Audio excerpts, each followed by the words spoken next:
So you're telling me you don't remember Randy Watson? He played Joe the policeman in What's Going Down in the episode of That's My Mama? You don't remember him? No, what? Please. You gotta give a round of applause for Jackson Heights' own. Okay, we're gonna cut that whole thing. Yeah, that's terrible. Yes. Don't do voices. Don't do voices. Okay, so we're gonna cut that. Yeah, don't do voices. Remember when we first met John McClane? Argyle picked him up from the plane and took him down to Nakatomi Tower at the Christmas party. And the terrorists were overzealous, but it was sweet when they killed Ellis. And with a little help from Alan, John McClane kicked ass. We're gonna die, die, die, die, die, die hard. We're gonna die, die, die, die as hard as we can. Welcome back to Shat the Movies, the podcast where we answer the question, were the movies we loved when growing up really that good? Have you ever caught yourself thinking, why don't they make movies like they used to? Have you eaten some member berries and recall the nights spent at Blockbuster Videos renting movies? Do you even remember what Blockbuster Video is? If you answered yes, and this is the podcast for you, I am one of your hosts, Roger Roper. Aside me is my co-host, Dick Ebert. Hello. And each week, we take a look back in time and decide if our favorite films still hold up. Each week, the audience selects from a number of 4 movie choices that we then break out a race car VHS tape rewinder and rewatch those movies that tally, or the movie that tallied the highest number of votes. Occasionally, we may have a guest. We haven't had a guest on yet. But I think we need to find one. Yeah, we need to find one. But I am happy to say for this movie, this week, the winner was one of my favorite movies growing up, Coming to America. I remember this movie with just big blue, like wondrous eyes, like when I heard that it was going to go on the voting page. I'm so excited for this movie. Well, this was actually a request from Maria. Oh, that's right. Maria wrote in and said, can you please add this to the voting block? We added it, and then it won hands down. So I don't know if she stacked the ballot box, if she got her friends to vote for it, but it was clearly the winner. It was the biggest landslide we've had. Yeah. So that's the movie that we're going to be discussing today. It's going to be a great episode. I'm really jacked for it. But before we dive into that, we've got some viewer reviews. Yeah, we've been doing pretty good. We have, I think, 23 reviews on iTunes. And they're all pretty good, so we're moving up the charts there, and it really helps us. But the one we're going to go into here was a wonderful email. So if you want to read this one, it was about Pretty Woman, one of the movies we did early on. I don't have it in front of me. Okay, I'll read it to you then. Yay! It's from Kia. I'm assuming it's not the car, but it's a person. Kia. I don't know where Kia is from, male or female. But Kia wrote, "Love the show, guys, and your Pretty Woman review was spot on. Regarding the intimacy of oral sex, I had a prolonged debate with this topic last week during a moped rally in Chicago. I don't know where to go with that, but so Kia's at a moped rally in Chicago. Yeah. And he's having a debate about oral sex. This sounds like one of our listeners. It sounds like something you do at a moped rally. So out of a dozen people, I was the only one who felt that the hierarchy of intimacy went kissing, oral, vaginal. Everyone else seemed to think that oral sex was the most intimate stage. Not a single person agreed with Vivian, the princess whore in retrospect. A prostitute who withholds oral is an unemployed prostitute. Perhaps mouth kissing were the only bastion of pride Vivian subconsciously knew she could hold dear as a mark of control. Keep up the great work. I look forward to Gremlins, which we already did. Kia." That's great. Kia, I have fun at your moped rallies. And keep oral sex private. Yeah, I agree with everything that Kia said there. I want to know more about moped rallies and what kind of things go on there. Is there an 80s moped movie we can watch?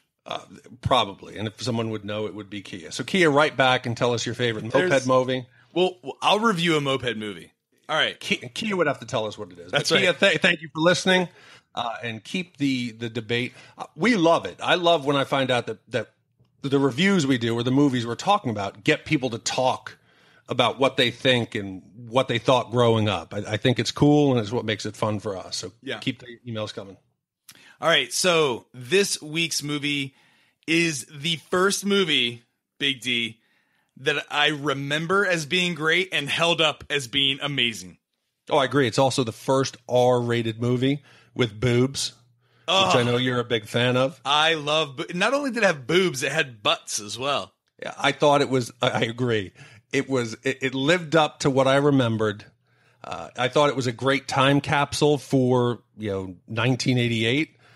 And being an R-rated movie, you could feel the difference compared to all the PG and PG-13 we've done before.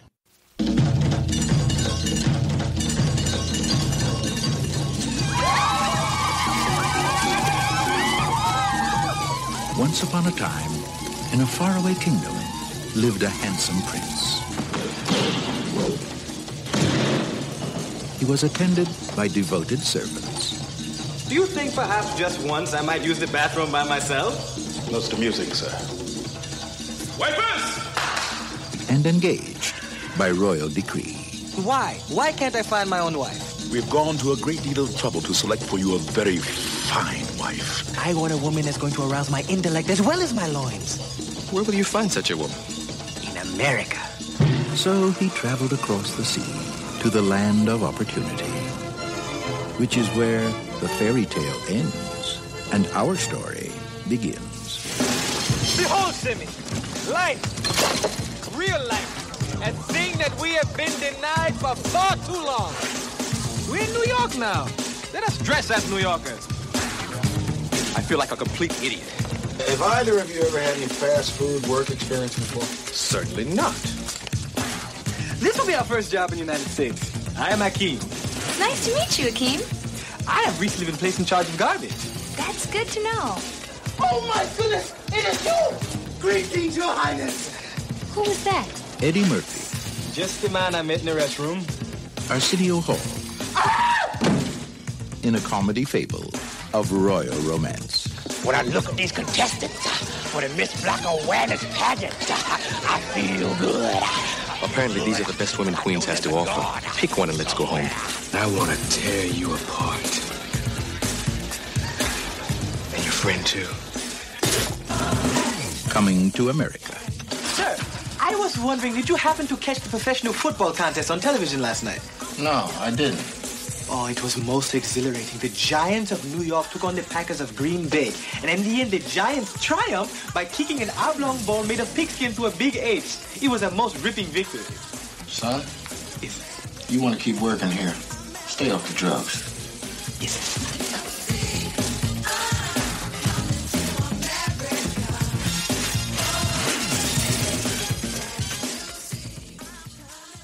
Like, I remember, so it's 1988. I'm 8 years old.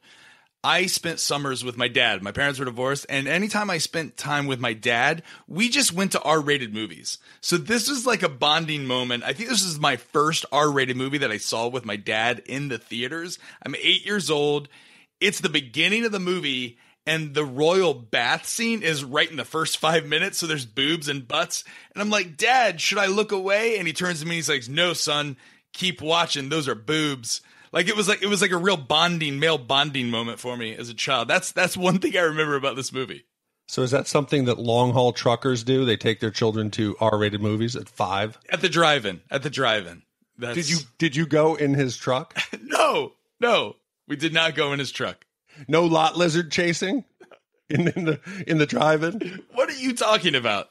I know about lot lizards. I bet you do. And if you want to read the bio, that makes a on lot. The website. That makes a lot. Movies.com, about us bios, and you'll hear all about the Raj's dad, the legendary lot lizard hunter. I want to know how you know so much about prostitution. That's what I want to know.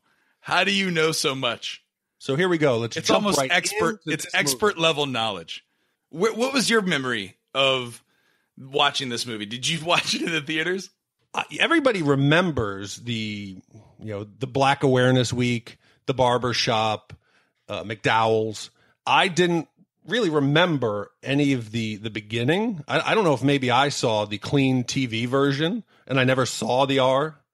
So I don't know. I was pleasantly surprised in the beginning. Really? So are you telling me that the first time you ever saw Coming to America, it was a made for TV cut? No, I was surprised when the movie starts and right away, almost immediately, he's in the bathtub. Yeah. I felt like it was the first time I'd watched it. You've never seen like the real version of Coming to America. Not that I can remember. I want there to be like I want them to add an additional 20 minutes to this movie. Like I want to see the uncut raw version of this movie because I bet it's still even more hilarious. No, I think the movie's good as it is. Yeah. I really would not change anything. The movie, so it's about a prince that decides he's going to leave his kingdom for 40 days and come to America to find a queen because he's not content with his lifestyle. That's the plot of the movie. Yeah, and I think looking at it, I kept, as the movie was going on, I was like, I don't know that this could get made today. We're two white dudes reviewing a movie about an African prince coming to America with primarily African-American cast. And so, again, we might be a little off in this, but I don't think the entire Black Awareness Week would fly. I think there's so much making fun of Africans, from Dwayne making fun of the prince to are you used to wearing clothes and do you chase zebras? I don't think this would go today. I think there would be protests. Technically, he did have zebras in his yard in the palace. But Dwayne didn't know that. So Dwayne was making a bold, just an accusation about the stereotype of what he thought someone who lived in Africa would do. I think this movie would probably be watered down now, but... No, but I think we're PC now. You think so? 100%. No way. Yes. All right. So Eddie Murphy's the star. He plays Prince Akeem Joffer. He's the prince of a fictional African country called Zamunda. Now, were you like me? And I think this is worse. Like, did you actually have to look up and make sure that there was no country of Zamunda at the time? So I assumed that Zamunda was fake. Right. But then at the very end of the credits, they got me. Because it says in the credits that they thank the Film Bureau of Zamunda. Yeah. So I was like, oh my God, maybe I'm an idiot. Maybe there is a country of Zamunda and they filmed it there. So of course they got me. So I Googled it and of course it wasn't. That was all a big joke. Oh, it was perfect. They got me. Yeah. Stupid white guy. They got me.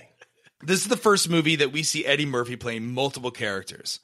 And not only is he playing multiple characters, but he's going all out on the characters. He's not just, oh, I'm Eddie Murphy in a wig. He is literally playing it up and making these characters like he's at his peak of his game right here. Well, that was how the movie got greenlit. It originally was shot down, but then they talked to Eddie Murphy about doing the multiple roles.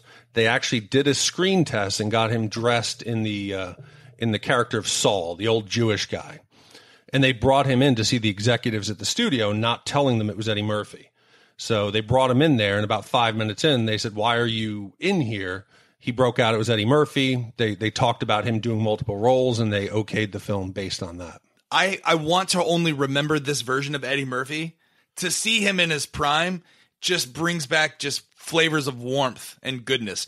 After he did this and it was successful, he just went to the well. He just kept going back to it. Immediately after he did, Vampires in Brooklyn, where he played 4 characters, Nutty Professor, where he played about probably 25. Bowfinger, he played a couple. Nutty Professor 2, let's go back to that again, where he played another 10. And then finally in Norbid, where it had run out of steam. No, but the worst for me is when he only played one character, and that was Pluto Nash. I'm out. No more. Shut it down. Vampire in Brooklyn was enough for me, but it worked. And I couldn't remember, that there was a time before this was done, because we've seen multiple now actors do it, and it's become a shtick that they all go to, whether it's Martin Lawrence and Big Mama's House or, a lot of these characters. So it was cool to see where it started, and it worked. Eddie Murphy had always claimed in interviews that it was based on a screenplay that he had written called The Quest, and it was based on his life. He would talk to his friends in Hollywood and say it was nearly impossible for him to date someone because of who he was. He was famous. He couldn't meet someone and actually get them to like him for who he was. So he thought about, how can I kind of translate my troubles dating? And he wrote what he claimed was his screenplay, The Quest.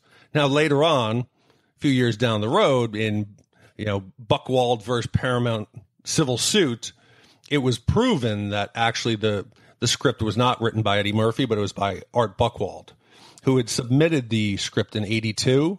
and then they had actually optioned it. They said, yeah, we're not going to do it in 87. They turn around the next year and Buchwald sees that the movie's in production with his script. They eventually settled out of court for some big money, and Eddie Murphy never had to come out and say he had lied about writing it.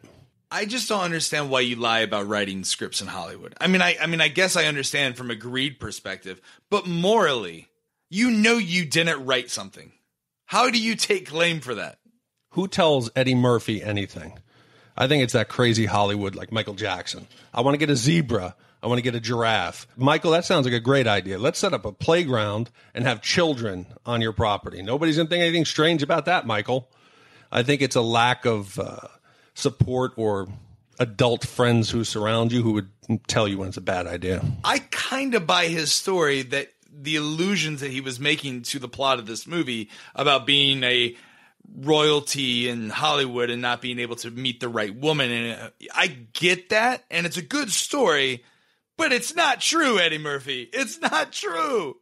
Anyway, that being said, this movie is fantastic. Whoever wrote it did a fantastic job. And I agree. So I think we should dive right in. Okay. So we'd already said that I thought Zamundo could possibly be a real place. Didn't know. So the movie opens up with the lion sleeps tonight, and we see Akeem waking up in his bedroom. What did you think of the way he wakes up every morning? I was confused about why he had a stereo system above his bed, a modern day at the time stereo system with cassette and I think a CD player and definitely a radio. But then they bring in a string quartet with horns to just sort of wake him up. That is a daily function, right? That is someone's job. That's a full-time job. What do you think the band does the rest of the day? Practices. You got to be good. Okay. You practice new songs. You can't screw up. Yeah. And the prince says right away, he says, for once, can I wipe my own, backside? Wipe his ass. And we're the royal wipers. I want the royal wipers. And his assistant says, no, you can't do that. How weird would it be at what age would you say to yourself, maybe I shouldn't get my butt wiped by someone else? I think when we can have a full in-depth conversation about anything. Yeah. Would you even feel weird if you're the person getting your ass wiped? I'm feeling weird talking about this. No, but let's talk about if your parents never cut you off. At what age would you maybe consider having your ass wiped by someone else? By taking the most disgusting thing your body humanly does, someone else is going to come in and wipe up after you. No, I don't think anybody would want it. I think this is a quiet place. People enjoy the bathroom time alone. It's not even about the wiping. Do you want somebody standing in there next to you? They're going to rush you.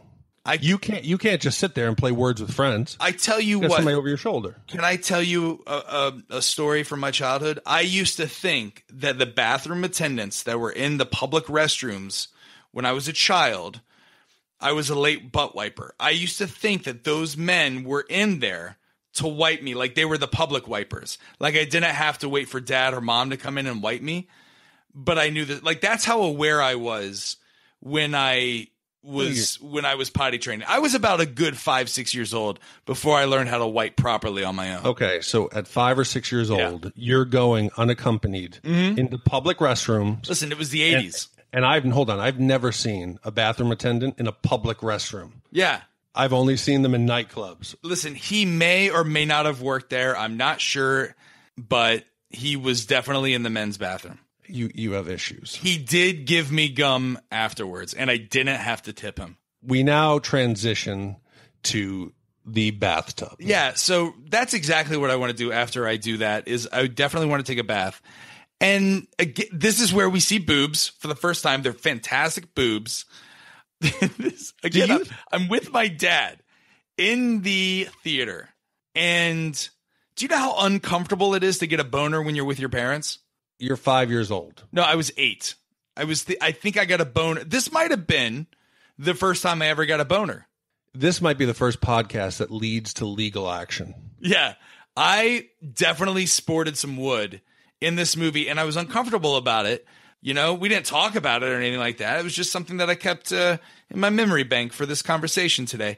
But so in Zamunda, yeah, Do you think that these jobs are in high demand? Because his wipers, his bathroom, the female bathers, the rose bearers, they're all very attractive and very young.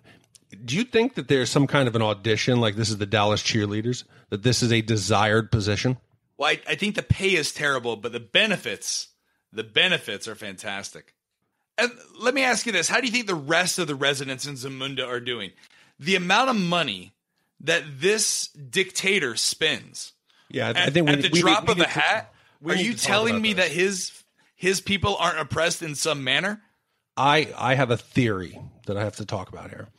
So we're led to believe that King Jaffe is the king of Zamunda. That's James Earl Jones. Yes, correct.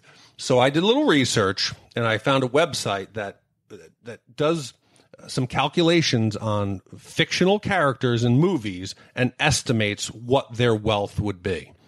Anywhere from Don Corleone to Cruella de Vil, and they did King Jaffe. Okay, wait a minute. Let me get this straight. There's a website that you can go, and someone has built an algorithm to tell me main characters, fictional characters, their fictional estimated worth. There's a website that will go and tell me that? It's pretty thorough, and they go through the top 50. Okay. So it's anywhere from, again, they have Scarface, they have almost anyone to There Will Be Blood, the oil baron, the Daniel Day-Lewis character, and they estimate what they're worth by how they live, what you see them spend. Okay. So they estimate that King Jaffe's wealth is about $5 billion. $5 billion. $5 billion, correct. And they base personal worth. That's what they say his personal worth is. Okay. And they estimate that on what we see Akeem spend without really caring, how the family lives, their average lifestyle. He leads his son to believe their money comes from goat herding. I think that was Akeem's cover. I think he just told people he was a goat herder. Has Akeem lied in anything else? Everything he says is factually accurate. Are you telling me that the goat herding industry is that lucrative?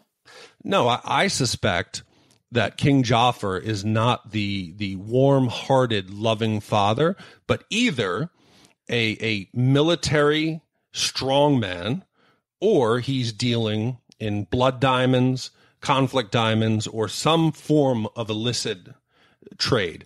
And I base this on a few things, besides the amount of money that he makes, but the sheer fear that every member of their house staff and of the entire country, they fear him. Eddie Murphy comes across one of their a member of their country who's now abroad.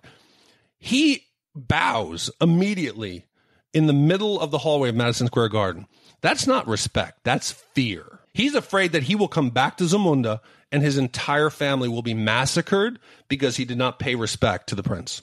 Okay. Am I off in this? What do you think? I think, number one, that the goats are a cover for the blood diamonds. They're stuffing them in the goats, and that's how they're getting them out of the country. It's just a theory. It's probably wrong. Okay, I have a little more. Later on in the movie, we see that the prince wants to impress Lisa. So he gives her $500,000 diamond earrings. Who has that size diamonds laying around? Did you see his crown? I was expecting to see the blood oozing out of his jewelry. There's no way this money's made legit. The only thing that makes me think he's not a military strongman is the fact that all of his palace guards wear some kind of like a shorts. Listen, it's hot, though, in Africa. Right, but you can't oppress a people in shorts. It's impossible to intimidate someone wearing khaki shorts and knee-high tube socks. No, I think that's if you're wearing the knee-high socks and the shorts. Like, if you're the dictator, you can never wear shorts. Your people can wear shorts. Just you can never wear shorts. Can you explain why else the people of his country would bow in fear? They would do anything to make him happy. We see what his potential bride will do. She'll hop on one foot. She'll pretend to be an orangutan. She will do anything. So do you think this is fear? This is not love. Nope. So I want us to move on here, and I want us to look at the rest of the actions that the king does and the prince does. All right. And look at it, guys, through the lens of just We are 3 minutes into this movie. So we see that the prince has already had an arranged marriage. I'm okay with this. No, it's cultural. I'm okay with it. The whole wedding ceremony, you know, they're making the announcement, and we see the Zulu dancers come in. Yeah, this is the royal engagement. That's everyone is there, and this is where again proof is in the pudding. I wrote this out on my notes as well. If you look at all the wedding guests, the women are dressed in beautiful gowns and very fantastic patterns. All the men are dressed in military garb. And he's the person who's giving the wife, the arranged wife away, is a colonel in his army. Are you telling me that the colonel wanted to give away, or this is some sort of political move? This guy is a military dictator. So now you're agreeing with me. Oh, absolutely. Of course. Yeah. He has raised his daughter since a child. Sure. This is a marriage to solidify his place in the government. Yeah. And guarantee that his wife and his daughter will not be killed. Yeah. It'll limit the chance of them getting caught up in any genocide. Yeah. But you know what? At this point, I still believed that this could be something, you know, like, okay, they're very formal. They're respectful of the king and the ceremony and all of this. But then a crazy, almost carnival-style tribal dance number came in. This is what you're talking about. Yes, and I've seen National Geographics. I have Discovery Channel. I've seen a lot of documentaries, film on the tribe life, whether it's in South America, Africa. I don't ever remember seeing a group of 50 tribal dancers that look quite like this. Yeah.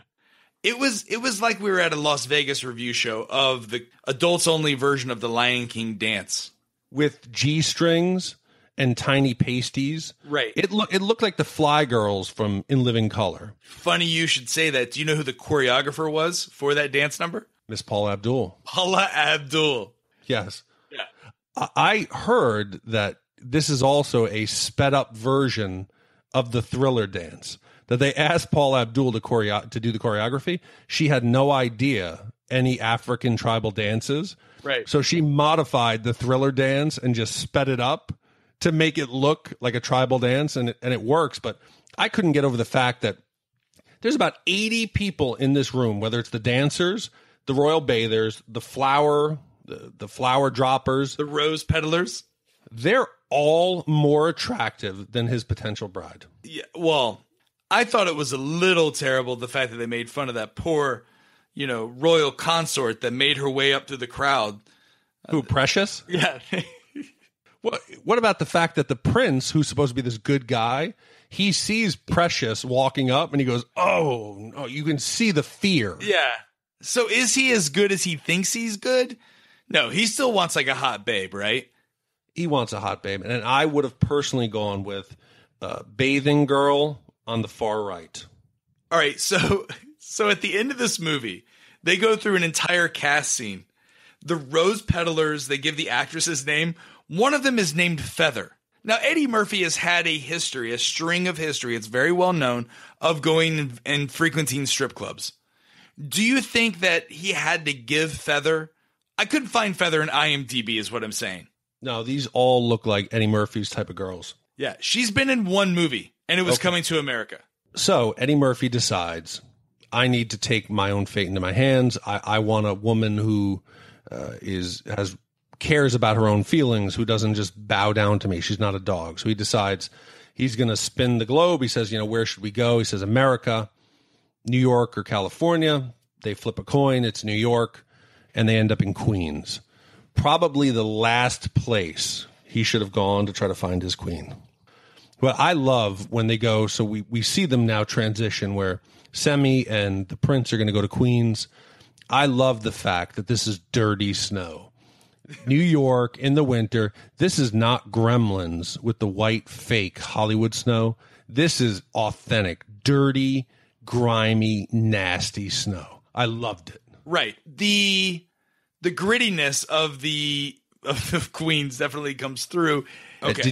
Did you pick up on who the cab driver was? Jake Steinfeld. Isn't that Body by Jake? That's Body by Jake. That's Body by Jake, right? Body by Jake. Rocking the Mets hat. Yeah, that's Body by Jake of the famous exercise video fame. It was Body by Jake before Jake had a body. I don't know. He probably looked good under the shirt. We didn't see it. You think? Yeah. So he looked okay. So you grew up in New York. I did not grow up in New York. Of the boroughs in New York, how accurate was that depiction of Queens?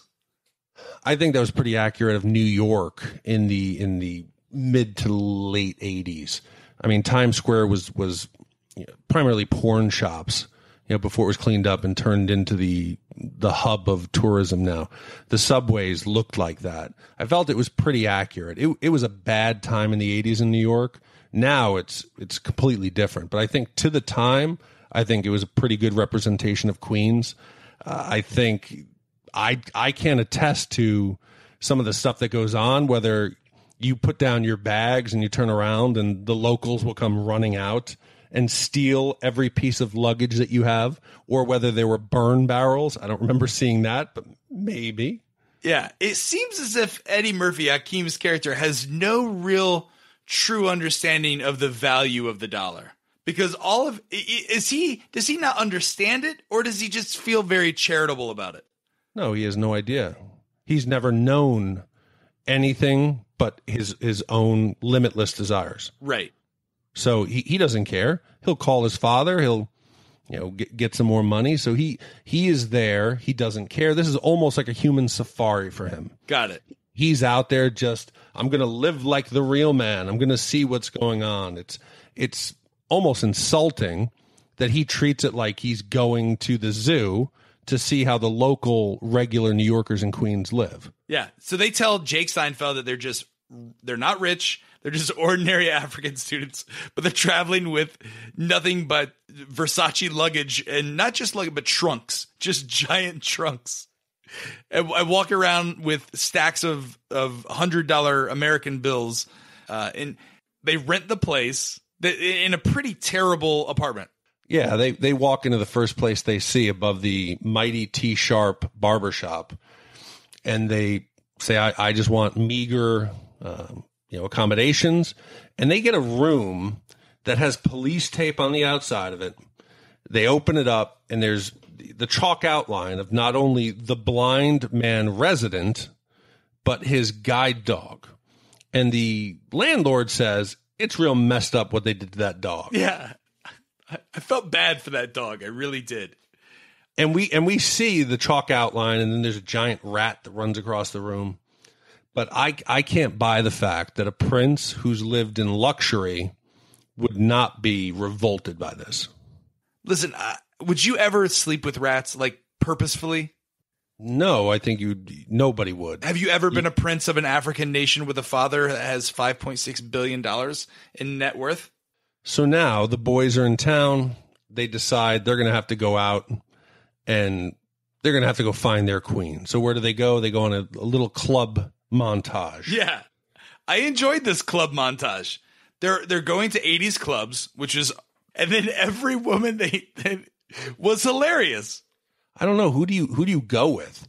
Do you go with the woman who said that, her husband was on death row, or the twins who said we had just been separated, or the woman who says, I need a man to put in his time to get me off? I'm not talking hour, 2 hours.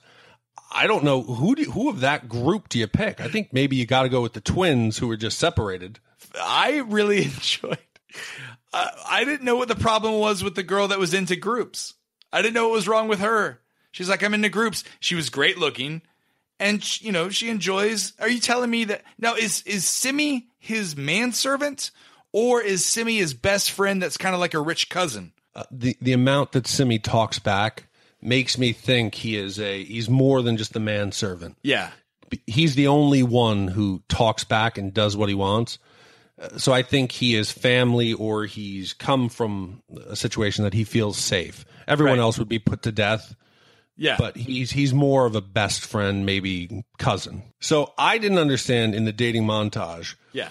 The twin bit was funny. You have twins who are separated. Sure. Then they have a group. They have twins that are like angry female rappers. Was that Salt and Pepper?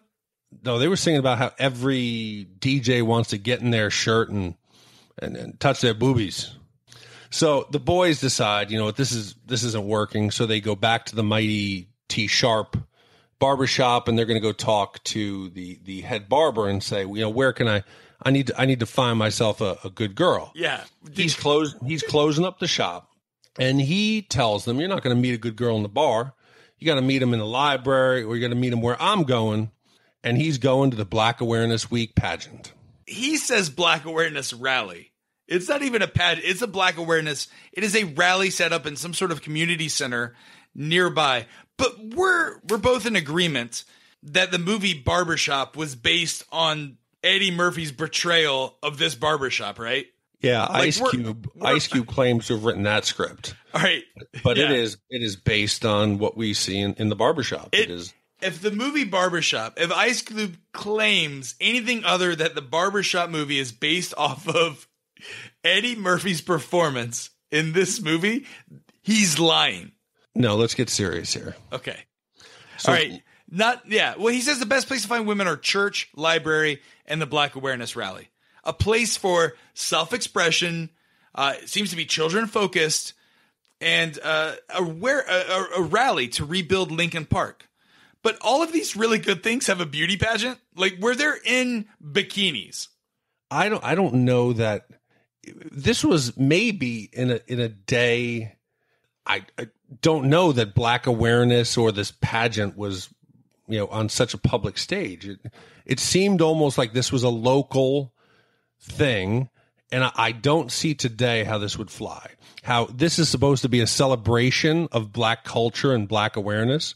And you have, you know, the Reverend Watson, or no, what was his name? Reverend Brown. Reverend Brown. You have Reverend Brown. Played by Arsenio Hall. Yeah, you have Randy Watson and Sexual Chocolate. And they seem to do everything that is not celebrating the Black culture. Yeah. I listen, this part of the movie is so fantastic, though. What's your favorite Reverend Brown quote? My favorite Reverend Brown is when he's talking about Jesus and how it saved Gilligan from the island. He says that Jesus helped Joshua fight the Battle of Jericho. He helped Daniel out of the lion's den, and he helped Gilligan get off that island. I personally like where he's trying to show how strong that Jesus is. And he calls him, he says that he is the Hugh Hefner on high, that only he could create these beautiful creatures that were in the pageant. Yeah, I think, doesn't he he tells Lisa she's so good that he could sop her up with a biscuit? Yes. Yeah, that she looks so good that he ought to put her on a plate and sop her up with a biscuit. Yes. Which is fantastic. Yeah. I can't imagine a preacher getting away with this, but I like the fact that the audience feels like I do, and they're looking at him like he's out of his mind. That's right. It's great. Arsenio Hall was amazing as Reverend Brown. And then when Sexual Chocolate comes up, Eddie Murphy just knowingly plays like a terrible, terrible lounge singer that no one claps at, like everyone absolutely hates. And I love that about it. Now, Sexual Chocolate, that has to be a takeoff on Prince. You think so? No way. Who do you think it is? Sexual Chocolate? I thought he was like a James Brown impersonator. But that hair, he just... But he sang a Michael Jackson song. No, right? He didn't. He sang a Michael Jackson Whitney definitely Houston. Michael Jackson definitely covered that song. He sang. Are you telling me Michael Jackson did not sing a song that says "Children are our future"? That's Whitney Houston. Let them in and lead the way. You're telling me I shouldn't do voices? You should not sing. Well, they pass around the plates, the donation plates. Everyone's putting in money except for Lisa's boyfriend Daryl, heir to the Soul Glow dynasty. Yeah, he just passes it over. I'm surprised he didn't take any. We're supposed to believe that Daryl is a jerk. Akeem gives the entire wad of his money. Again, he threw... How much money do you think was in that stack of bills that he just dropped in the donation bin? At least $3,000. Right. At minimum. It wasn't enough that Lisa thought that, you know, actually her boyfriend put the money in. If it was $10,000, she would know it wasn't him. Right. So $3,500 max. Okay, so $3,500. We're also introduced to McDowell's. This is the best product placement in any movie in all time. The fact that McDonald's was parodied this entire movie without actually calling it McDonald's was brilliant. Well, McDonald's was in on it. Oh, of course they were. They okayed it, and it was actually caused one of their franchises down the street from where they were filming a problem. They didn't know that the corporate office had okayed this. So a regional manager had come down and started taking pictures of the old Wendy's that they converted into McDowell's. That's right. And yelling at them, hey, you're going to hear from our lawyers. So they incorporated that into the scene. I thought it was It was perfect. I want the Big Mick. Yeah. I think the sesame seed bun is terrible. You go seedless. There would be no corporation today that would okay something like this. They mock the entire workforce at McDonald's. Right. They make fun of them and say, hey, I started mopping floors today. In 2 months, maybe I'll be on fries. In 3 years, I'll be assistant manager. They're mocking every worker who makes fast food a career. But you have to give kudos to McDonald's. I mean, they got more positive press as a result of it because they weren't officially making fun of McDonald's, but everyone kind of knew it. Everyone was in on the joke. But yeah, this was this was going to be a Wendy's. In fact, they still have the Wendy's menu.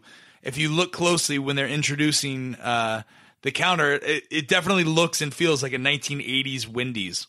Did you ever work in fast food? I never worked a day in fast food. I actually worked at McDonald's. Did you really? Yes. How long did you work at McDonald's?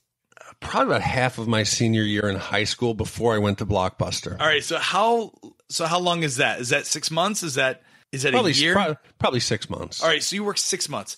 Where did you start off with? Like, what was the interview like? I don't remember the interview, but I did not do anything with food. I just did the cash register. So you were just a teller. I was a teller, but I worked in a store that was primarily staffed by a lot of shorter employees. So every year, the March of Dimes would come around with a run, and they decided that they wanted to have a costumed character, have a presence. And most of the staff were very short.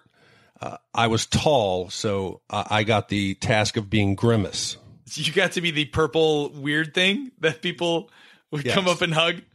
Yes. Yeah. So I miss those days. I miss those days where you would have a party at McDonald's and you and your friends would go and there'd be costume characters like at Disney World that would come out.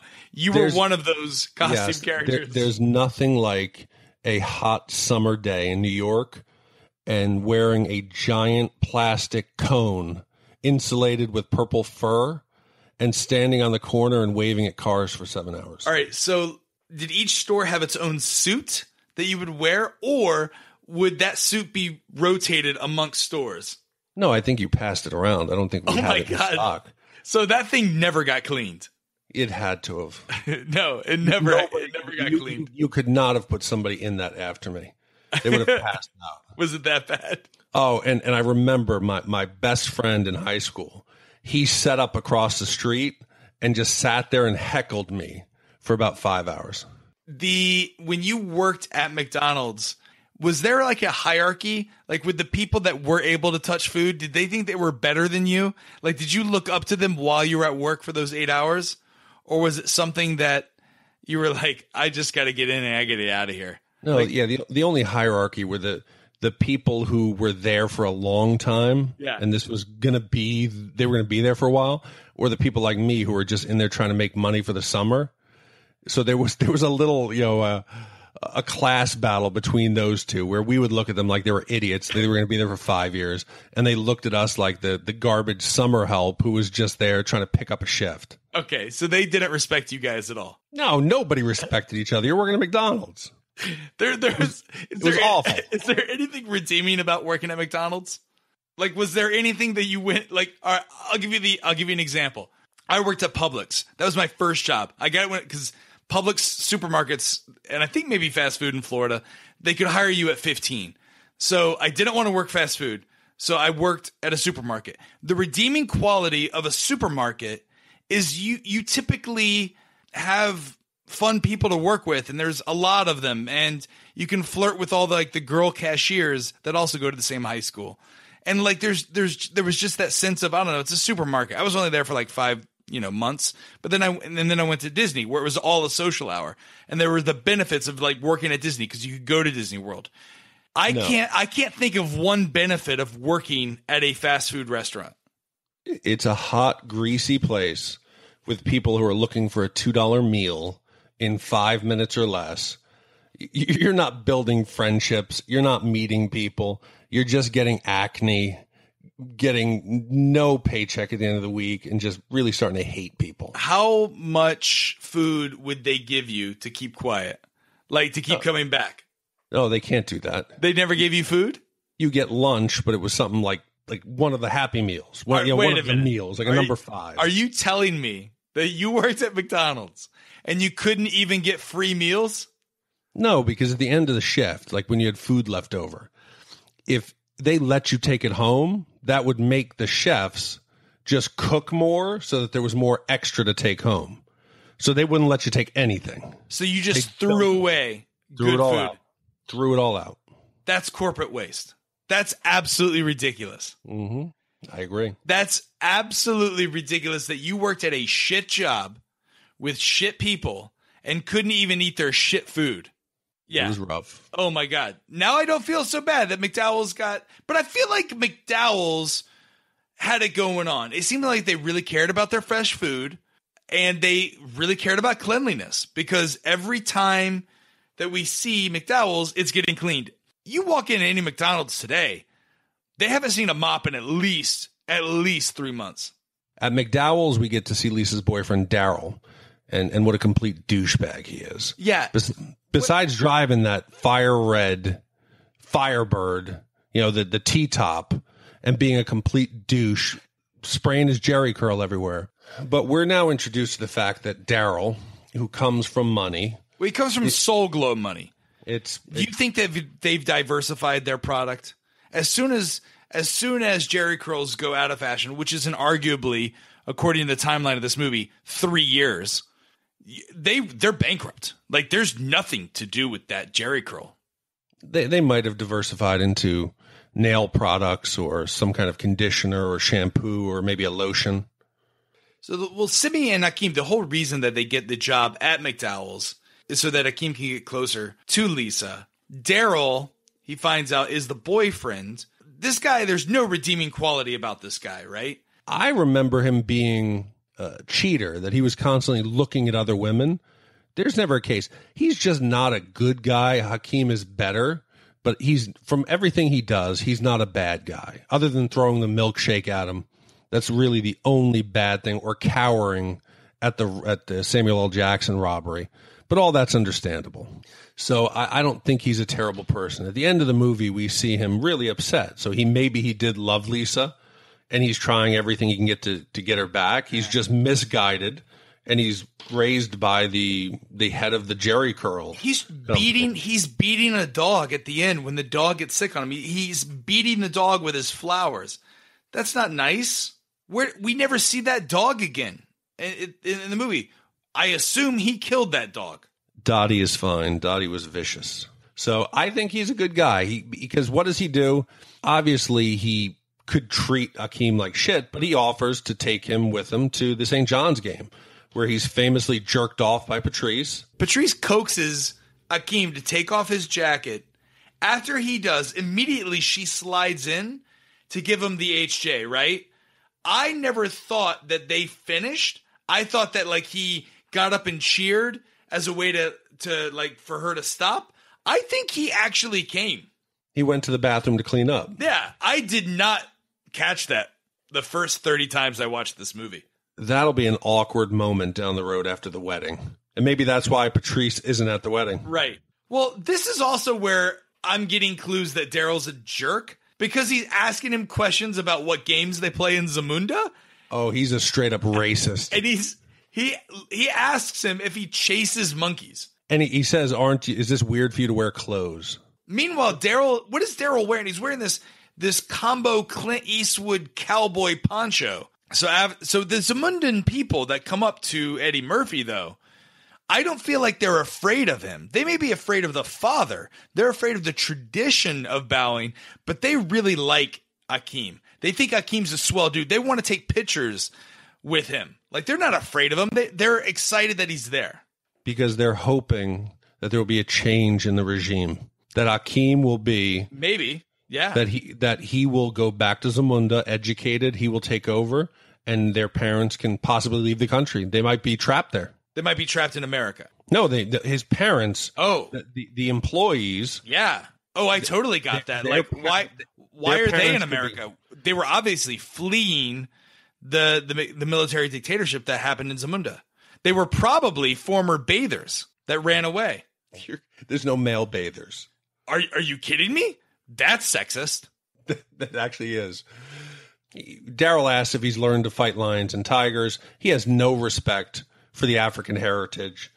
He's a complete dick. Whereas Lisa sees, a darker side of Daryl and starts to possibly warm up to Akeem. So all this time, Lisa's realizing that Daryl's not the one for her, and he pulls the final ultimate move by springing an engagement on her. Akeem and Semmi are forced to work a party and then watch Daryl force an engagement. And like the strong female lead she is, she doesn't bow down. She doesn't go for it. And she essentially says no.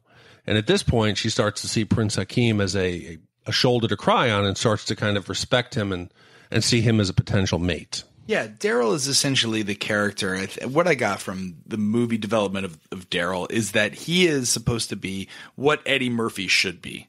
Right? Eddie Murphy should be a spoiled brat that only cares about himself and wants a woman that will cater to his every needs and do whatever he says. And he wants that lifestyle. Well, Eddie Murphy doesn't respect him because that could be his lifestyle and he doesn't want it to be. He wants to be like his own man. I think you're 100% correct. I think that Eddie Murphy's, the prince, should act like Daryl. Yeah. So it's complete. Switch of roles. So Lisa and Prince Akeem start dating. Yeah, but let me ask you this. If you're the owner of the McDowells, and then I go to my 2 janitors from Africa that I just hired that saved me from yet another robbery of this guy, wouldn't I want to honor them a little bit more and not make them work my party? Wouldn't I not call them my African connection? If you respected them, yes. But I think this is another case of immigrants being oppressed by their own group. I think they're invited to the house and they believe they're going for dinner. And only when they show up are they given red jackets and told that they're going to be serving drinks. We're also introducing Daryl's full family here. Everyone has a jerry curl. Everyone gets the couch. Is that the couch or the wall? It's the couch with the high back. Okay. So Akeem invites Lisa over to cook, but he finds that Semmi has totally fixed up the place. It now has a whirlpool, a TV, leather chair. It looks awesome. Semmi again. He's disrespectful. He has to be a family member. No one would question the prince. Yeah. And you can't throw. How did you get a hot tub into that room? In a day. I think a hot tub in any room or any house is a mistake. It's a disaster waiting to happen. Especially on the 5th floor of a dilapidated Queens tenement building.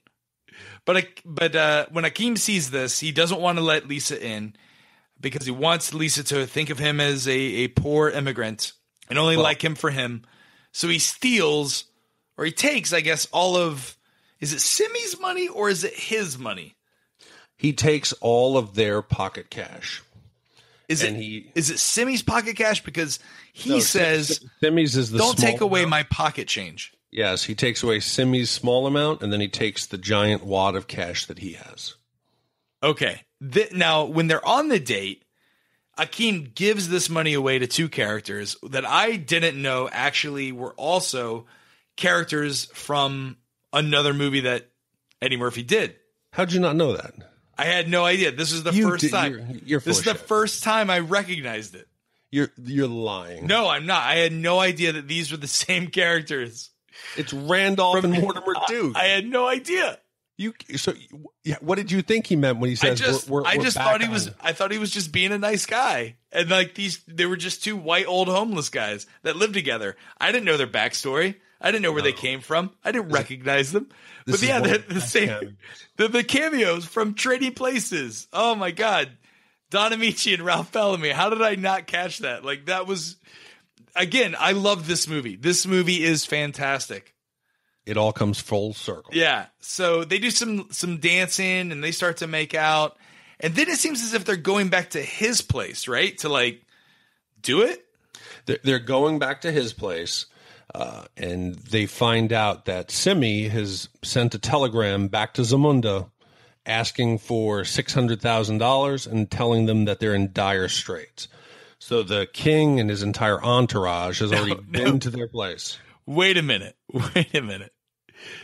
Is this the movie that created the concept of African princes asking for money in a Western Union type manner? Like, is that where this scam originated, this movie? Do you think that they just started seeing, like they saw Coming to America and they thought, this is the right type of scam we need to pull? We're an African prince. I'm stuck in America. I need some money to get back. Please forward me some Western Unions and I'll pay you back later.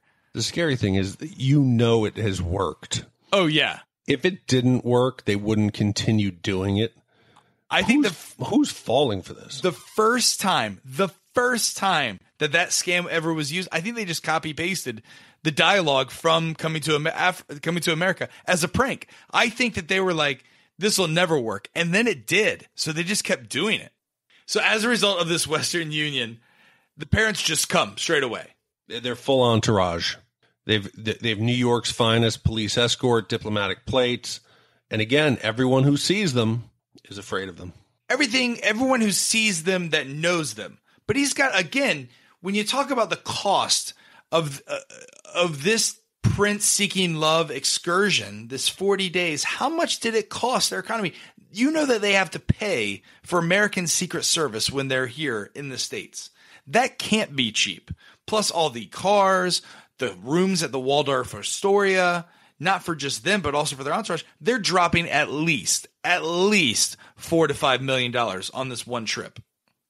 Again, it's nothing to them. Yeah. It's blood money. But how good did James Earl Jones look in that lion scarf? Oh, he looked fantastic. Yeah, he definitely got the Lion King as a result of this movie. I think he looked the part. I could believe he would just beat people to death, that he would run slave camps, that he talked shit to a 20-year-old girl who's had her heart broken. Right. He just rips her apart. He's heartless. And tells the father that she's beneath him, that she was just essentially a play toy for the prince. He's heartless. And there's a bigger question. Why is Lisa upset at Akeem? Why is Lisa upset at Akeem? I think she's upset at Akeem for not telling her that he was a prince. But his intentions were pure. He wanted her to love him for who he was. I think she's insulted by the fact that he thinks that she wouldn't have loved him. She's insulted by the fact that he assumes everyone is a gold digger. That's what she's upset about. Because 90% of the people he would have run into would have been gold diggers. Not necessarily, not Lisa. Yeah, Patrice would have been. Listen, Patrice is going to go jeans diving regardless. I'm okay with that, though. I'm fine. Patrice can do what she wants as long as she does it safely. Okay, so we now, they're broken up. You know, the king has his way. Yeah. He's come between true love. That's right. And they're going back to Zamunda. Lisa's, back to her regular life. At this point, if I'm the father and I think they're broken up for good, the $2 million, I might put that check back together. Yeah, I definitely would. That's at least worth $7 million in today's money. I'm taking that deal. So the prince goes home, and I guess he's gotten over love because he's agreed to marry. No, the prince did not go home. He chased Lisa into the subway. This is where I draw conclusion that this movie was made. It's a remake of Crocodile Dundee because it's almost the same subway scene, except for Lisa decides not to go with Eddie Murphy, even after the big spiel. But why does she not go with him? Because. No. Yes. No, she asks him, would you give up everything? He said yes. And then she said, I could never ask you to do that. That's not his fault. So she says, I'm not going with you. Yes. Okay, so he's got to do what he's got to do. So he's got to go back, right? Yeah, he goes back. So he goes back. I'm good with that, right? Listen, if I had a plan B, if my plan B was to go home, have royal wipers, have royal bathers, and still get to marry a hot princess and have all my money, I would be okay with that. Like that, who wouldn't want that plan B? That's like a golden parachute. True. So we return to Zamunda with a wedding scene. And lo and behold, it's Lisa. That's the big reveal at the end. But let me ask you this. If you're Eddie Murphy, if you're Akeem, aren't you kind of looking to like hang out with another girl? Haven't you started to like heal your heart and put it past like, hey, Lisa wasn't the one. It's not going to work out. I'm going to be happy with what I got. You don't think he started preparing himself for this? Yeah, I think they're putting a lot on the possibility that, you know, he just loves her unquestionably. Yeah. He could have looked back and said, you know what? Maybe this was for the best. Lisa was a bit lippy. I don't need a free thinking American. I'm going to stick with my arranged marriage. The movie would have been very different if she pulls the veil back and he's like, oh, damn it. Yeah, kind of a bait and switch. You know who I would have liked to have seen is the bigger woman at the beginning of the movie, the Precious character. If it was her at the reveal, that would have been good. I would have enjoyed that. But they live happily ever after. Well, we get to see Lisa's father now hobnobbing with the king in the court and with now royalty. He's attained the stature that he wants. How many McDowells do you think he's petitioned to put in the palace? No, I want to know how long until he oversteps his bounds and ends up being mauled by a lion. How long until some accident happens to him? I think that they use some of that Zamundian money. I think they invest in a whole franchise of McDowells, and it spreads across the country. No, you can't buy him off at this point. You don't want absolutely him. You do. You invest in him. No, why would you invest in him? You make him disappear. You want him gone. Maybe he sells his McDowells now that his other daughter marries Soulglow. He probably sells his small castle and then moves to Zamunda to be with his prince son-in-law. What makes you think he wants to work? That's what I mean. He's just moved to Zamunda and he's just there in the palace. Yeah, but you just said that they invest in McDowell's and he opens up a bunch of franchises. That's possible, but it's more likely that he sells out and moves to Zamunda. So they're now in the carriage. They're being pulled away from the wedding chapel. And we can see she's already starting to like the lifestyle by her comment. Why would you give it up?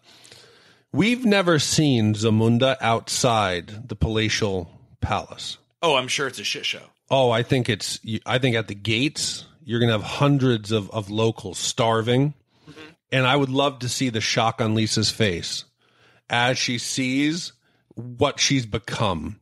She is now part of an oppressive regime who is actually just responsible for the deaths and the suffering of millions. There's definitely some huge inequality in Zamunda. There's definitely the 1%ers and the 99. But we're made to believe that it's a fairy tale ending, right? That this is the end of the story. It's a Cinderella movie for both of them. Everyone is happy, and that's where the movie ends. I know who's not happy. Daughter who was supposed to marry Hakeem. What does she do with her life? She spent her whole life studying to be his perfect mate. That was odd to me because at the end, you get to see all the characters with who they paired up with, and Semmi is paired up with the royal food taster, which, by the way, in my opinion, the hottest. 100% the right move. But what happened with? I thought that maybe the daughter would end up with Semmi, but that was not the case. We don't know what happened to her. What if, as a result of his daughter not being good enough, the colonel and his daughter were fed to lions? Yeah, you can't marry her off to another royal family. Yeah. She's damaged goods at this point. That's right. You don't want to take leftovers. No. The movie cuts away, and the credit scenes roll up to yet another 1980s movie that had its own theme song. Like this was totally intentional, correct? That song was written for that movie. I don't even think it's a song. You just say the title of the movie over and over and over again to some jazzy synth tune. It was awful. But it seemed like every 80s movie that was a comedy had its own theme song. Weird Science, Ghostbusters, Coming to America. Every 80s movie had its own, wacky, cheesy cover song or cover song at the end. I don't know. It couldn't ruin the movie for me. No. And in the end, the whole thing held up. I would watch it again. It made me laugh. I totally, if we're going on the wipe scale, what's the wipe scale again? So one wipe would be nearly flawless. I would go 1.5 wipes. Really? Yeah, I think it's nearly perfect. I think it's a one wipe movie. I think it's better than 1.5 wipes. I think there's no way you could remake this movie. Like there have been rumors of a sequel coming back to America with people like Kevin Hart and Michael Blackson, with Eddie Murphy and Arsenio Hall reprising their roles as the father for Kevin Hart and Michael Blackson that come back to America to follow in their father's footsteps. I think it would be terrible if they were to do something like that. And Arsenio Hall has recently come out and said all those rumors of a sequel are fake. It's not going to happen because you can't duplicate the success of a movie like this. No, and I think I'm still going to do 1.5. I still can't come up with a way to make it better, but to me, it's not the perfect movie. For what it is, it was executed perfectly. For the time, it was great. I'm giving it 1.5. I'm holding out that one wipe for the true cream of the crop. No, you can have a 0 wipe score. A 0 wipe would mean like you just shat and there was nothing you needed to change about it. It was the Phantom. I still think. Really? Yeah, it's good, but I'm looking at the list that we have here of the 40 top movies. Okay. And there's gotta be a difference. This movie I would recommend to anyone. I would recommend to all ages, even with the boobs and the butts. I would love, just watch this movie. It's fantastic. Now, despite our beliefs that this movie could not be remade today in the same vein, they actually tried to make this into a television series, which I did not know until my research. They actually made a pilot for CBS with Tommy Davidson as Prince Tariq, and Paul Bates was going to reprise his role as Oha. So it was going to be another family member of the royal family, of Eddie Murphy Akeem's family. But the pilot went unsold and was never seen.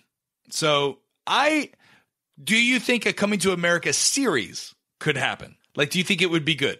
No, it obviously wasn't good because it didn't get off the ground. What if they made a real life, like an authentic Coming to America today? Like it was more of like a drama than a comedy.